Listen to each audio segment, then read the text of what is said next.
Good morning, praise the Lord. ઈશ્વરનો આભાર માનતા આજના દિવસની શરૂઆત કરતાં ઈશ્વરની પાસે જઈએ અને ઈશ્વરના વચનો દ્વારા આજની વહેલી સવારથી ઈશ્વરના વચનો દ્વારા આપણે શરૂઆત કરીએ.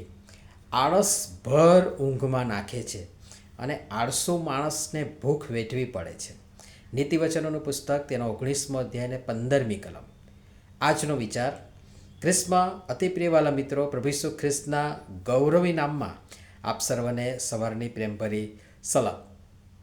આળસ અને ઊંઘને બહુ ઘનિષ્ઠ સંબંધ છે અને એટલે જ આળસ હશે ત્યાં ઊંઘ હશે અને ઊંઘ હશે ત્યાં આળસ હશે અને હશે. અને જ્યાં આ બંને હશે ત્યાં તે વ્યક્તિ અથવા કુટુંબમાં તેની બહુ જ ભયંકર નકારાત્મક અસરો હશે, જેવી કે દરિદ્રતા, ભૂખમરો, રોગ, દેવું, વ્યસન અને બીજું ઘણું બધું જે આપણે અગાઉ પણ વચનોમાં જોઈ ચૂક્યા છે.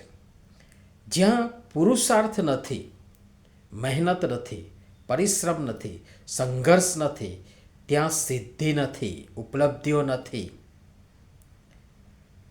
અધિકાર કે સત્તા નથી અને ત્યાં આધ્યાત્મિકતા પણ જોવા મળતી નથી. ગુજરાતીમાં એક બહુ સરસ કહેવત છે, તમે સાંભળી હશે: સિદ્ધિ તેને જય વરે જે પરસેવે નાય.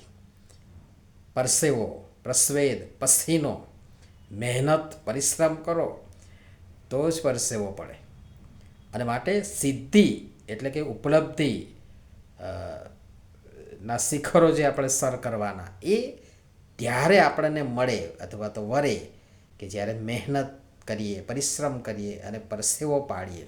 અને એટલે સિદ્ધિ તેને જય વરે જે પરસેવે નાય.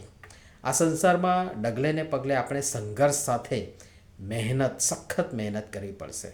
આપણે ગમે તેટલા હોશિયાર કેમ ના હોઈએ, ચતુર કેમ ના હોઈએ, શાણા કેમ ના હોઈએ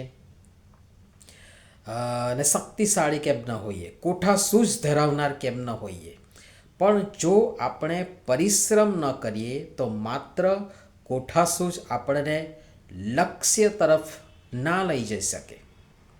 સંસારમાં જેટલા પણ મહાપુરુષો થયા છે તેમનો અભ્યાસ કરો, તેમને વાંચો, ઇતિહાસના ચોપડા ખોલો અને જુઓ. એ બધા જ મહાપુરુષો જે થઈ ગયા છે તેમણે પ્રાપ્ત કરેલ સફળતાના મૂળમાં સખત પરિશ્રમ રહેલો છે ને એ સખત પરિશ્રમે મોટો ભાગ ભજવ્યો છે.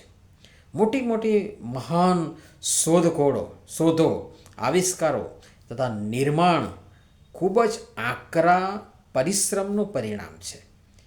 આપણા સાધન અને આપણી પ્રતિભા, આપણી આવડતો એ આપણને માત્ર દિશા ચીંધનાર છે.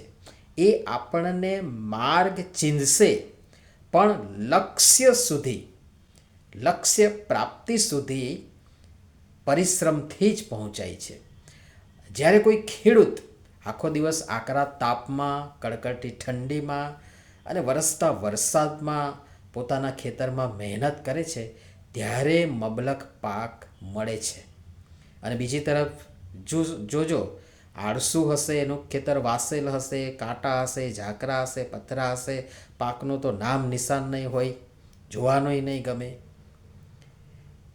એટલે પરસેવો પાડ્યા વિના સુખ અને શાંતિની પ્રાપ્તિ થતી નથી. હું વારંવાર લોખંડનો દાખલો આપું છું, જોકે લાંબુ થાય પહેલાં હું બહુ ટૂંકમાં એનું રજૂ કરીશ. લોખંડ ગમે તેટલું મોંઘું હશે, કિંમતી હશે, ટકાઉ હશે, મજબૂત હશે,